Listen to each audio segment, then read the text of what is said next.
எட்ரா அல்வால அப்படின்னு சொல்றாங்க. எனக்கு நான் சின்ன பிள்ளையா இருக்கும்போது, ஒரு 5த் ஸ்டாண்டர்ட்லாம் படிக்கும்போது, ஒரு முறை மார்க்கெட்டுக்குள்ள எங்க அப்பா கூட போகும்போது, ஒரு தலையை ராஜபாளையம் வெட்டுன்னு சொல்லி, இப்படி இருக்காது. இந்த வெட்டு வந்து குறுக்க இருக்கும்.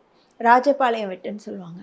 அந்த அப்படி கொண்டு வந்த ஒரு தலையை நான் பார்த்து மயங்கியிருக்கிறேன். தலை கையில கையில கொண்டு வரணும். அப்பா!